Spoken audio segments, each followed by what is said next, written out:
All right, everybody, welcome to a brand new episode of the Inspiration Accelerator.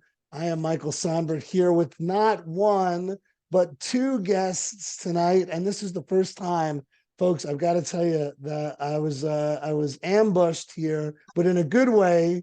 We have two guests here, one who I was expecting, one who's a surprise, and I couldn't be more excited to have this surprise guest here. So, folks, tonight we are talking to two folks who describe themselves as moms who became adventurers. There was recruiting in the middle as well there, but really moms who became adventurers. They are Melissa Rush and Ashley Higgenbotham. And I am so excited for you both to be on the show tonight.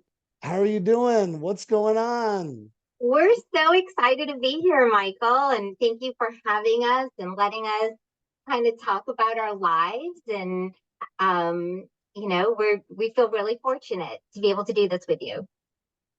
Well, I am super pumped that you are both here. And I'd love to start with something that we talked about before I hit record, was just this idea that, for some of us as we get older, it becomes easier to say no to things, and maybe more accurately, harder to say yes to things.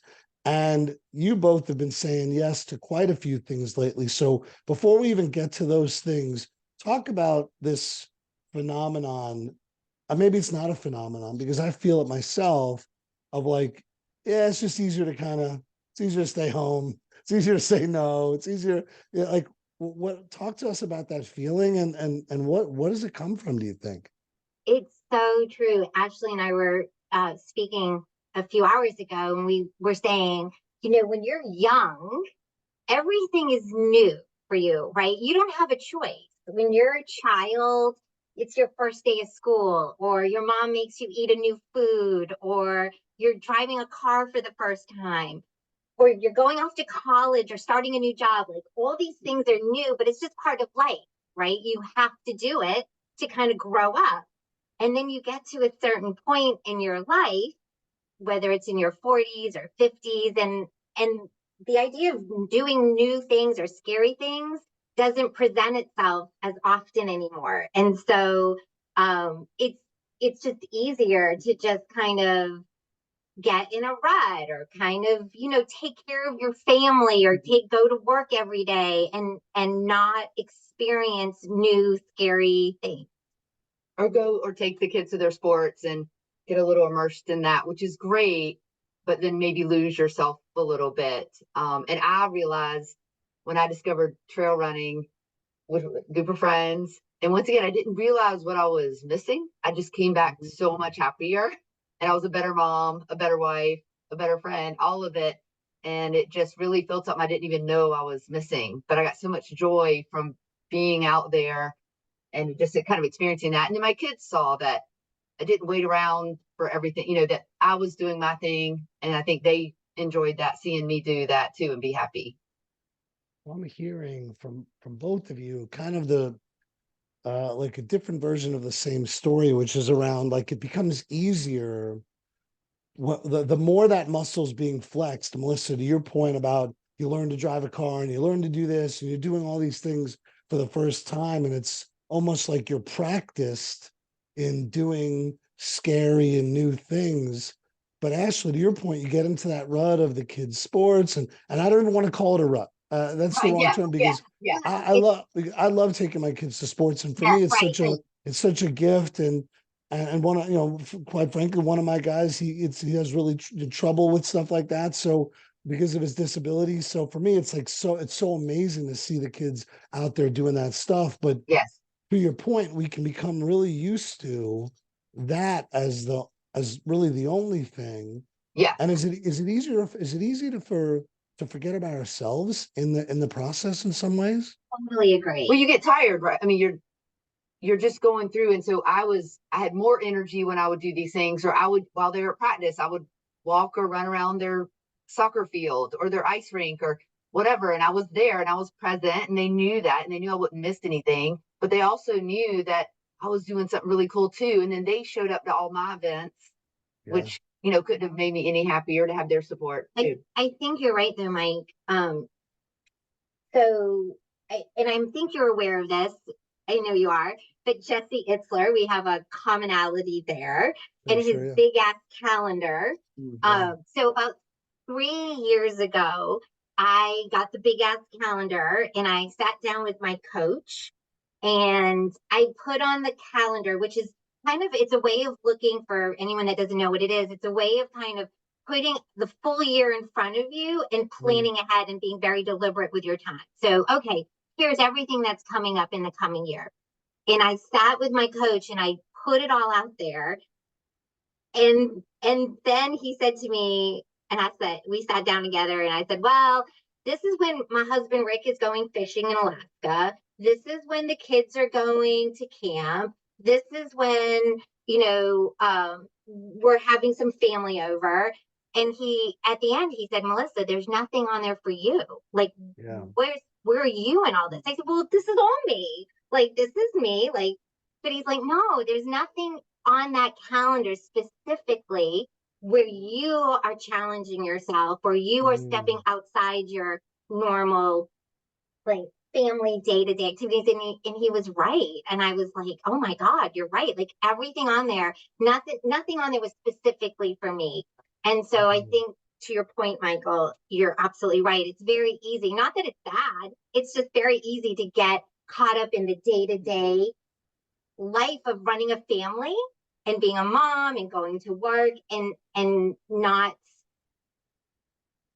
stepping into something that's different or uncomfortable or scary or any of that stuff. And the reward is so big because the friendships you get out of trail running, swimming, biking, I mean, they're just incredible. And there are people that have common interests. And so, as you get older, you may lose some friends or, not. But when you are doing these things, you meet amazing people and the adventures, and you're inspired by their stories too. Yeah, it's so I love what you both are talking about here. And I want to go specifically to the calendar piece, Melissa, that you mentioned. And for folks who don't know, Jesse Itzler is an entrepreneur and a thought leader and motivational speaker. And Melissa and I know each other because we were both in his mastermind for the last 2 years. And one of the things he's really known for, and Melissa, you mentioned this, is planning out his entire year in advance. And with this, what he calls his big ass calendar. And whether you use Jesse's calendar or not, and to be honest, my wife and I, we no longer do. We use a different system that we find a little less cumbersome, but it's the same idea. And we plan up in what we call our war room. It's the office. And we plan out all the goals for the two of us and for our three kids for the entire year. And there are things like, like, so for Penny to learn how to swim and, how many books we're all going to read and, how many speeches I'm going to give. And, for Max and Teddy, they're starting businesses, Penny as well. And like their businesses launching and things like that. And then for each month we do, on a smaller, like kind of whiteboard calendar, we do all the things we're going to do in that month. And it has to include one family excursion, and that could just be a day trip. And then there's one overnight trip with the family, and that could just be like, we have a place in Philadelphia, so that could just be going 100 miles away to Philadelphia. And it's one date night for my wife and myself, and a few other things that are kind of non-negotiable over the course of a family dinner, things like that. And when I tell you, and I know that you all get this, but for folks listening, if you want to find a way to slow down time, like do this, because I know a lot of folks for whom like the seasons meld together, the months meld together. Like for us, there's a level of intentionality in our days, in our weeks, in our months. We are probably not as vigilant as we should be, but all that stuff kind of, it wanes and waxes. Like sometimes we're super vigilant, other times we're like, have we done a date this month? I'm not sure, but the fact that we're cognizant of it, it absolutely Absolutely. slows down time. Have you found that? So much, so much. And it's if you aren't intentional like that, months will go by and Months. you will have just wasted time Yeah. versus I mean, taking the time and listen, like you said, life happens and it doesn't Sure. always go exactly to plan. Yeah. But I mean, I've got a calendar over here that I'm looking at, and literally it is filled with all kinds of cool things that I'm looking, because half the fun is looking forward to something, right? Yeah. So Yeah. getting it Yeah. on the calendar, looking forward to it, and realizing like, man, there's, like you said, my husband and I were both really busy, and it's like it's easy not to go on a date night. It's so Right. easy to do that, Right. but if you're Right. intentional about it, it happens. Mm. And so it has absolutely changed my life. Having a calendar and being intentional about my time and realizing that I wasn't doing things to grow myself. Like Mm. there was no personal growth. It was family growth. We have a business. It was business growth. It was, we're sister-in-laws, so spending time. But there was nothing for me on that calendar. And until I put it on the calendar, I didn't realize that. So I think it's so important. Yeah. Yeah. Love it. And hanging around the people too that like to do these things. Like, I mean, Melissa, a huge inspiration for me. And I'm Yeah. always in awe of how she does everything. And for her, could not have been happier for her when she chose to do these things for herself, by herself. And I think she's also like rewarded by that in terms of like the potential and what she can do. I mean, with her last events and stuff like that. So I'm inspired by that. So then I want to do something, another adventure. And it's always great Do to. you find that, Michael, that when people that know you and your family, when they see you guys doing date nights or family events or getaways, like it's kind of contagious, right? Really funny. A buddy of mine started cold plunging, Mm. and when I asked him why, not like just like, hey, well, what got you into that? He looked at me and said, you. And what's Ah, funny is that I'd never talked to him about it, but he just knew that I was up to that. Mm-hmm. And then I had another friend. I ran my first marathon 2 years ago.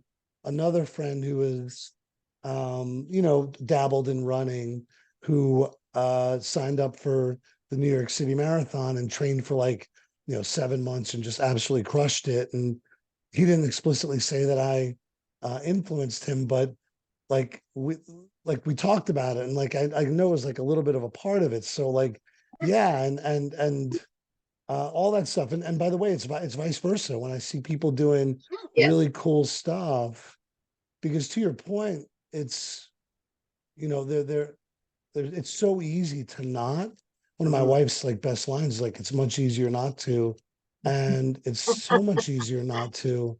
yes, And so to see people who are, whatever the R is, it's really motivating. I love that your wife said that, because it's true about like everything, right? Yeah, Yeah. It would have yeah, been so much easier, like when I said no to this podcast, like it would be yeah, easy not to do the podcast. You're nervous, yeah, you're yeah. prepping, you're like, how's it gonna go? Or Folks whatever it listening, is. you have to know that I asked Melissa to be on the show, and she initially was very, very hesitant and didn't want to do it. And so, just you being here now, I want to acknowledge you. You being here now is doing the very thing that we're discussing, which is like, Well, I'm going to that's what do a my thing that's husband said. scary. Yeah. Yeah, My go ahead. husband said to me, I said, oh, Michael, I love him. He's amazing. And he asked me to sit on his podcast. And I said no. And he's like, but your whole thing is you don't say no. Like you do scary things. And I'm like, oh, darn it. Okay. You got me. You I got me mean, with my own language. I said exactly. that. So Yeah, your wife is 100% correct. It's that's right. it's That's right. easy not to do things. So speaking of not, to use a double negative, speaking of not doing things, you all just did something pretty incredible, something that is for a lot of people very scary, myself included. You just climbed the highest mountain in all of Africa. Is that correct? We Yes. did. Yes. We Mount did. Kilimanjaro. Tell us about this. I imagine people listening right now, folks who are just driving in their cars, just like paused and said, "Wait, No, what?" here's the thing, and Ashley said it earlier, and I'm going to steal it from her. Everyone can do Kilimanjaro. And Yeah. that's the thing. It's one of those things. Yes, it's the highest peak in Africa. It's the highest freestanding mountain in the world. But if you are capable of walking, you can climb Kilimanjaro. It's more mindset than anything else, and just making the effort. It's pretty spectacular, but it's literally one of those adventures that anyone is capable of doing. And we had a group of 9 of us, all kind of friends. We did a private group, and in that group we had very varying degrees of athleticism. There was someone that's never even done a 5K before, Right. and there's someone that had climbed like Mount Blanc, which is super technical. So we had a very varying group of abilities, and all 9 of us summited. So it's one of those things that everyone is really capable of doing. Yeah. Yeah, this is amazing. Give me the logistics. So you fly to Africa, right? You And then fly to you Africa. Now you have where, to have a where's it, Tanzania? Yes. Tanzania. Fly to Tanzania. You cannot do it without a guide. Okay. They do not let you climb it because it is at 19,000 feet of elevation, and so you plus 19,000 plus 19,341. I just got it memorized. I like it. That's a tattoo. Got it. So, I mean, the high altitude can affect you and have some physical issues. So you do need to have a guide. But we had a group of 9 that we all knew each other, but you can just go and join any group. There's lots of great guides groups out there, that you can join in on. I will say it's important, Michael, that anyone that's interested, you want to find a company that is takes care and follows all the guidelines with their Sherpas and all the people that the porters and carrying your gear, because some companies take advantage of those people, and you don't want one of those companies. And it's just like anything. Like I tend to overdo something, so I may have been on 4 Facebook groups, Kilimanjaro Facebook groups, and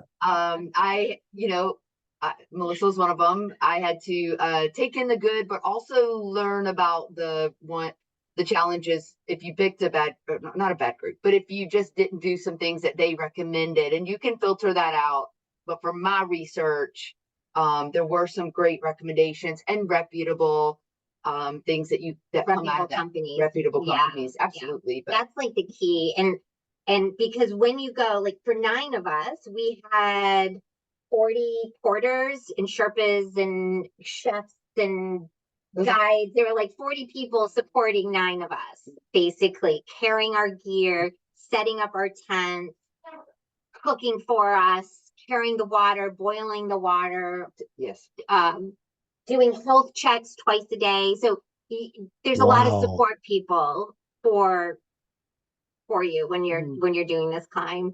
Well, that's what I was going to ask. So you're give us the logistics here. So well, how many total days does it take to get from base camp up to the summit? For anyone that's listening that wants to do this is I think the number one best advice that we can give is you want to take the longest route possible, and that is we did it in 8 days, so 6.5 up, 1.5 down. And the reason for that, now you could do it in 5 days. There's lots of different routes. There's different options. We did the longest route because it's going to give you the longest time to get acclimated and therefore the best chance of summiting. So I think it's like 90% or 90 plus percent of the people that did the route that we did do summit. Now, with that said, we had a lot of illnesses along the way. It still gets you, that lack of oxygen. Were people getting nauseous and having trouble breathing and things like that? Yes, all of the above. Trouble breathing, nauseous, throwing up. And we had one girl the day of the summit the summit night, which I'll tell you a little bit about, but she like lost eyesight in one of her eyes. Which sounds like super scary. She took it in stride. Yes. But the thing about about it is as soon as you come down, you get better. So as soon as you get back down to altitude, all the sicknesses, all the nauseousness, all the whatever symptoms you're feeling immediately go away. So you just have to kind of like suck it up and get up there. But they do test you twice a day, your oxygen Blood level. oxygen levels. Okay. Yeah. Wow. And I like your coaching. You just have to suck it up. I like it. Yeah, you just gotta suck it up. Yeah. I mean, you kind of do, to be right? It's just I mean, if you want to do, and that's where the mentality or the mental toughness comes in. Because for me, the whole way up, and we started at midnight, and it took 7 hours to get to the 3 mile. This is like, so you're going for whatever 6 days, but to the summit night, Michael, you start at 11:30 at night, and then is that so you can get there at sunrise? Yeah. Okay. And so you get there at sunrise, and then you come down, and it takes another another 9 hours to come down that day. So it's a really long day. How long do you stay at the summit for? About 15 minutes. That's it. Yeah. Because it's too hard to breathe. Is that what? Right. Is that why? Right. Yeah. Wow. Wow, that's so intense. Yeah. I'm picturing people just hanging out there. No, nobody's hanging out. Can I tell you my one regret? I don't know if I even told you this. I have one regret. What is it? So I'll revert back to, I don't know, our friend and mentor Jesse Itzler years ago. I don't know if you were there at this meeting, Michael, but he had said something about like, hey, it would be cool to do something for the Guinness Book of World Records. Like, you know what I'm going to say? He's right. And like, we're like, oh, that would be cool. Like, what could you do? Like, what could you do to be in the Guinness Book of World Records? Like, what kind of kooky things did you come up with? But when we were there was someone that brought a hula hoop and did the highest altitude hula hoop and got into the Guinness Book of World Records. So that's awesome. I know, that would have been cool. I'm assuming that the person from Guinness didn't go to verify it. They took a video, I imagine. Yeah. That is wild. Oh my gosh. So is it just the most I mean, you're above the clouds, right? Yeah. You're on top of the world.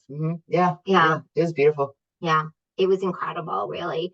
But I will say, just being around all the Africans and that help you get there. I mean, that 15 minutes is incredible, but just being around the support and the people, these guys are just like feeding you water, making sure you're eating. They'll grab your bag for you if you need help. Like, they're doing everything in their power to give you this experience, and it makes it, I mean, to me, that was just so special to be around these. Yeah, they have a lot of belief in you, and then it makes you believe in yourself. Yeah. Because it just wasn't an option. Even with the sickness, they're like, this is normal. Like, you're gonna be okay. You're gonna be fine. Yeah. So you never felt like you couldn't do it. They always were like, you're good. Let's take it one day at a time, one step at a time. Yeah. You're gonna be fine. Super supportive. And the importance of being in the hands of an expert or experts, and to know that like we're doing something it's challenging, it's incredibly challenging, but it's safe. We're doing it the right way. The people here have a vested interest in us doing well here. That matters a lot. It really does. They let us know it was difficult and challenging and hard. Yeah. And then they were like, but you can do it. Yeah. Like, let's go. You're gonna be fine. We know. Stand up, get walking. No. This is going to be a ridiculous question, but showers and bathrooms, what is that? How does that work? Okay, we're a couple girls, we're outdoors girls. We don't mind being outside, but I will say this: for the most of the time, all these guy groups set up a little special potty tent for you, so you actually have a very nice, clean little potty, like a chemical toilet to go into the whole way there. But that last day, Michael, that you're making the summit, I don't know. This is a family show. But I just will say that I'm pretty sure I stepped in poop at some point because it is everywhere. Wow, I mean, people are just it was pooping on the trail. everywhere. Yeah. Wow, Yeah. wow, wow, wow, Because wow. people also are sick and they can't control They're sick. themselves. I was gonna say, yeah. Yeah. So, and there's not like a lot of bushes to go behind. Like, it's one of those things that no one really talks about, but it's pretty real. Like, it's not, that's probably the most, I mean, but again, you just suck it up and do it, right? Like, you're Right. on It's all that stuff. Kilimanjaro.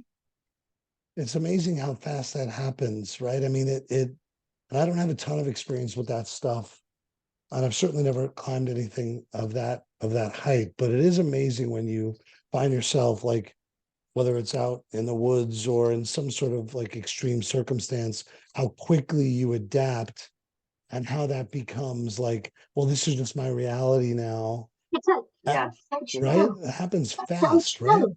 So fast. I mean, it wasn't like maybe a day in, and because we didn't all know each other. I mean, I knew everybody, but the people in the group didn't necessarily know each other. So Ashley didn't know some of the other people in our group. Regardless, there were men and women with us, and by day two, people were just like pulling down their pants and going potty. Like, Right, you right, know, right. you gotta go, you gotta go. I mean, Yeah, like, just yeah, yeah, everybody yeah. look the other way. Like, it's huge. Like you said, you just adapt. Like, this is our That environment fast. now. We're all human beings. We're just gonna do what we gotta do. And the same way, we're also bonded. Yeah. You know, we had 8 days, 7 nights in a tent, and we had breakfast, lunch, and dinner together. We did not leave each other. We were all together the whole time. We had a day or two before and after, and we'll always have that bond too with what we went through and kind of our excitement, but also our fears. And it was a pretty awesome adventure. Yeah. Yeah. It's super cool. Do you think you'd ever want to do it, Michael? Yeah, it's interesting. A mutual friend of ours, Michael Goldberg, who you know, he and I talked about doing it at some point. It's on my list. It's definitely Good. on my list. So you know, I wanna wait for the kids to get a little older. Yeah. And I travel a lot for work, and I know these are all excuses, but I think Oh there'd be no. a very hard sell for me to tell my wife I'm going to Africa for 12 days um, right now. So Yeah. let's wait till the kids are a little older. I have a little bit more free time, but it is definitely on the list. But you know, you're bringing something up that I think is really important because um, you know, one of the things I realized over these last couple of years with some of the things that I tested myself and some of the things I pushed myself to do that were really outside of my comfort zone is I am so much more motivated about things that I am motivated about. And I know this probably seems super on the nose and obvious, but it's important. Like, I am so much more motivated about things that I am motivated about. And I'll give you an example. A friend of mine texted me last week and said, "Hey, have you ever heard of the Impossible Mile?" And I said, "I've never heard of that." He goes, "Look it up." And I look up the Impossible Mile, and you basically go to a track. Ashley, you've heard of this? No, keep going. I was thinking Okay. of something else. You go to a track, and everybody knows that 4 times around a track is 1 mile. And the first mile it's all burpees. And you do a burpee, and instead of jumping straight up, you jump forward. I'm not sorry, the first time around, not the first mile, the first time around, so a quarter of a mile. And you do a burpee and you jump forward, and you do a burpee and you jump forward, and you go around the entire track. And then the next lap is all walking lunges. So you're walking the whole way for another quarter of a mile, doing lunges the whole time, which, by the way, you've just done about 500 burpees. So your legs are jelly. And then the third lap is a bear crawl, which everybody knows what a bear crawl looks like. And the third lap is a bear crawl. Then the fourth lap is an actual, you run the fourth lap. And he goes, I'm thinking about doing the Impossible Mile. And I text him right back. I go, count me in. When do you want to do it? And so we're doing it in 2 months. And yeah, we're doing it in 2 months in Philadelphia. So I'm gonna start training for it this weekend.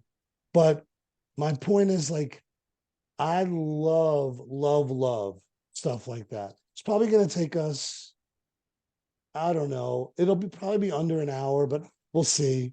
I don't know how, actually, I'm talking out of my ass. I don't know how long this takes people to do. I think it'll be under an hour, but maybe but either way, like for me to like when I ran those 2 marathons, which actually you don't know this, but Melissa does, like, I was like, this sucks. Like, I don't like this, which is part of why I did it, Right. which is part of why I did it was like, well, what's the hardest thing for me? What am I not like interested in at all? Let me do that. Let me do it twice. But like the Impossible Mile, like I am fired up about this thing. Yeah. And so to your point, and for anybody listening, like find something that you really want to do. Yeah. You don't have to do stuff you don't want to do. Do something you really want to do. Like, what's the thing? I can't tell you your thing, but you know your thing. Like, what is it? Yeah. Do So it, what right? is it that you're fired up about? Like what is it that about that fires you up? I like the first of all, it's the camaraderie of it. There's camaraderie in running, but from my experience, particularly because I'm relatively slow, people like kind of go past me. So I'm mostly alone for, and it takes me 5+ hours. So I'm mostly alone that whole time. And the folks on the side is fun, but I am much more like I have more of a CrossFit background. A couple of years ago, I did as a challenge, I did 100,000 push-ups and over the course of a year. And so like I like stuff like that that's like impact and physical. I am much less motivated about like, hey, like I'm gonna go do a training run of 18 miles. Like that is really hard for me. But if you say like, hey, let's do 100 burpees for time, that like gets me really excited. So it's kind of all those things combined. Yeah. That's so interesting. Well, I think you've nailed it from me. Like, what is your physical reaction to when somebody texts me and says, do you want to play pickleball? I'm like, oh my God, I can't wait. Or do you want to run 18 miles? To your point, I'm like, yeah, I'm good. So realizing that physical reaction you have and that joy, and even if it's tough, you could still feel joy. And what is that? And kind of narrowing that down. Yeah. So that but Ashley, this is important. And you shared this before we went on air, but I want for the folks listening at home, this doesn't have to be climbing Mount Kilimanjaro or doing the Impossible Mile. Can you share the story about the pickleball in your hometown? And because this is powerful. Yeah. So my husband and I after work would walk the dogs and we'd go by the neighborhood tennis courts and every Tuesday or Wednesday they would be playing pickleball. And I knew some of the people and they knew me and they're like, come on, let's play. And I'm like, I'm good. Well, I saw the skill level and they were playing really well. And it's if anybody knows this play, I mean, there's a lot of rules. There's a lot of scoring is really odd. And just because you're a tennis player doesn't mean you enjoy pickleball.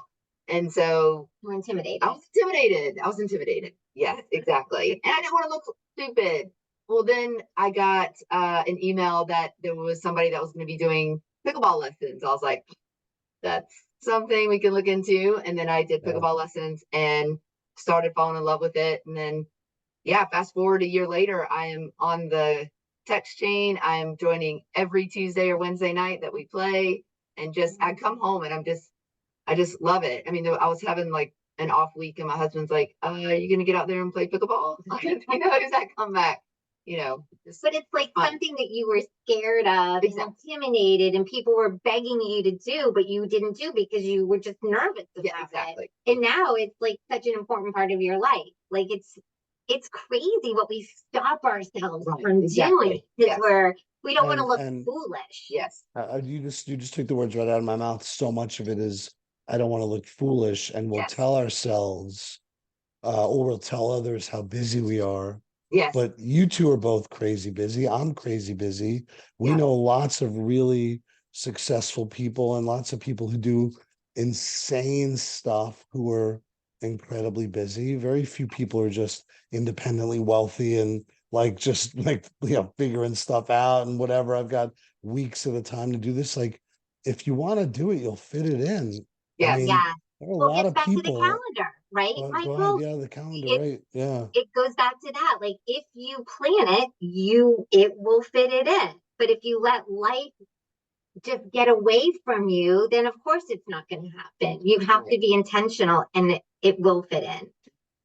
So for folks listening at home right now, and I'll put you a little bit on the spot here, and if you don't have a great answer, that's okay. But would your coaching be that everybody right now, just like whether it's write down something that right now that you haven't thought of before, but that would get you really excited, whether it's to run your first 5K or whether it is to, I don't know, coach your kids' softball league, if that's something you've been avoiding, or if it's something you've been thinking of, or, like, is it just like write it down, put it on the calendar, commit to doing it? Is it as simple as that?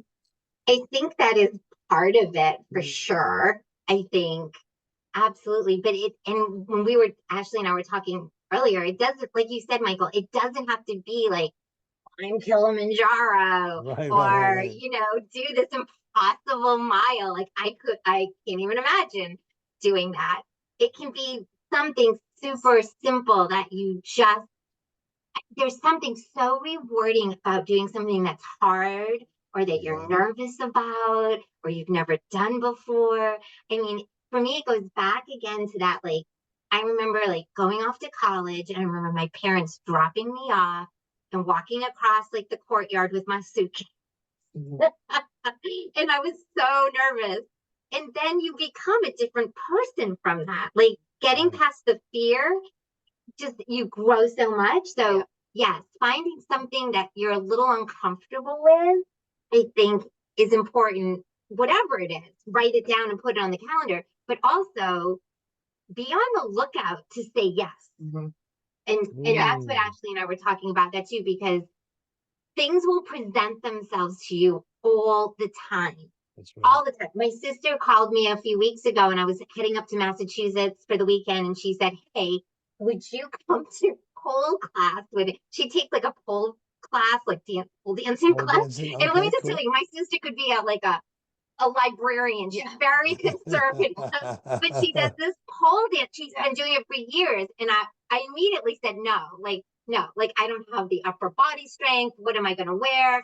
Right, I'm going to look foolish. I am not doing right. that. And she said, Melissa, you talk about doing scary things. Like you have to come.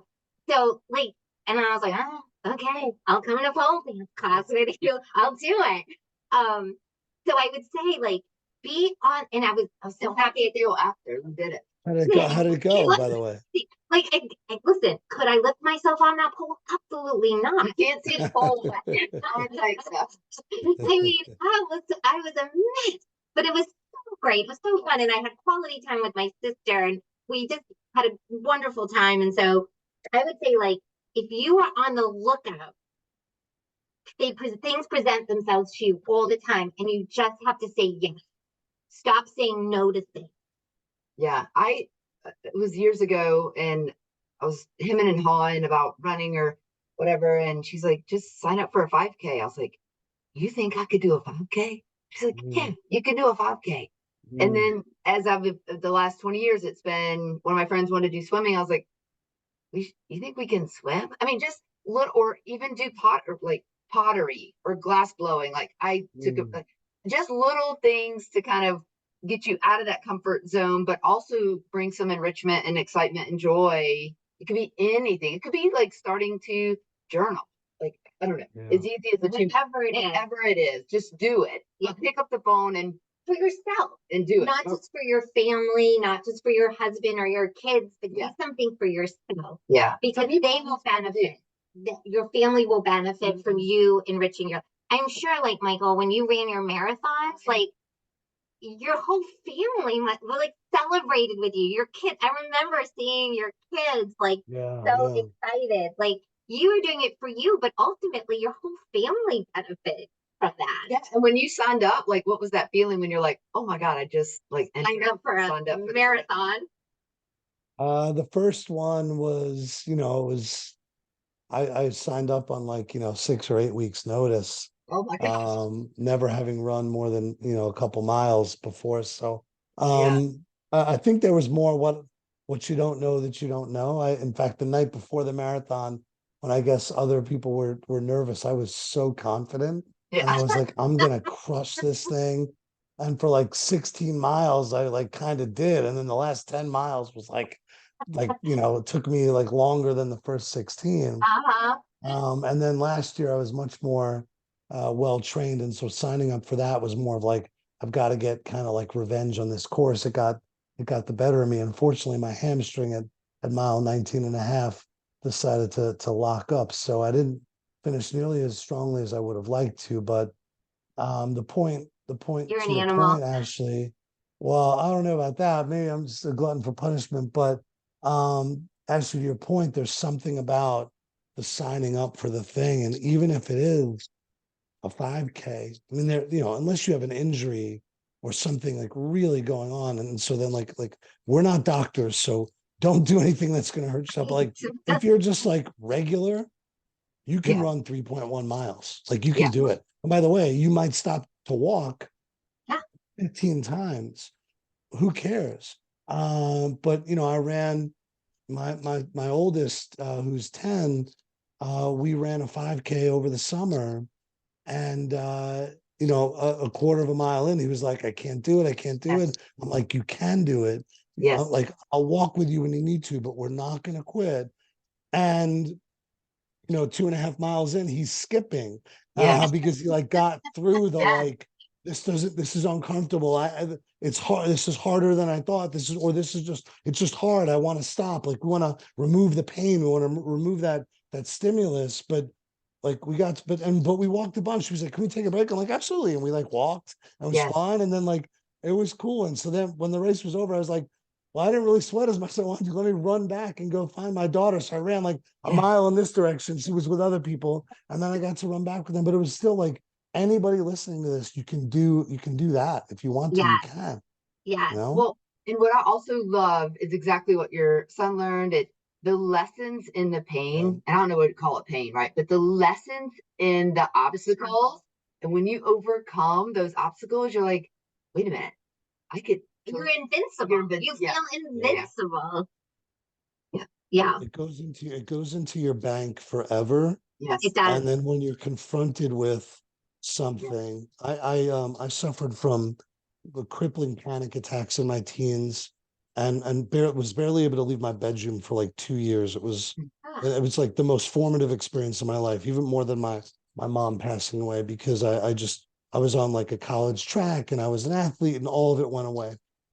And and still to this day, one of the reasons why I speak to people for a living is because it terrifies me. One of the reasons why I'm on airplanes 2 to 4 to 6 times a week is because there were years when I wouldn't go on a plane because it was so frightening. And so obviously I love what I do, and I'm not just doing these things to test myself, but there's a reason why I found my way to this world where I'm constantly being tested.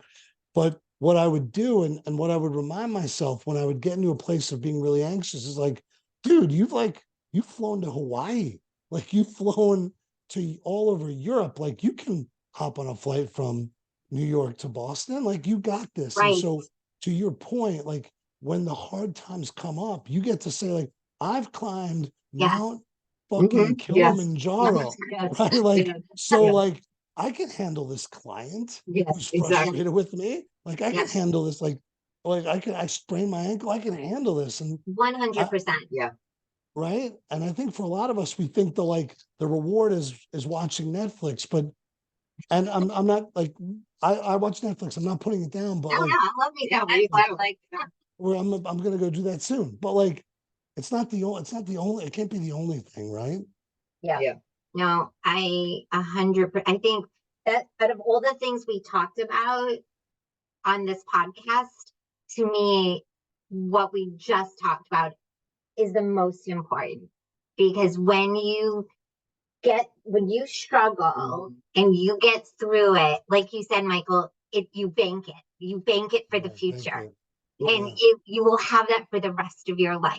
And it doesn't have to be Kilimanjaro. It can be a 5K. It can be literally anything. But when you know you can do hard things, the next time a hard thing pops up, Yeah. you're like, I can do this. I got When there's growth, like when you're doing, whether it's the next call when we pick up the phone, do our job, or the 1900th burpee that you'll be doing in this impossible mile. When I get really hard, I'm like, I don't know if I can do one more. We know there's growth. Like I know growth is happening in that moment. Yes. That's right. So when I do that one more, that's when things shift and just more light bulbs go off with what you can do.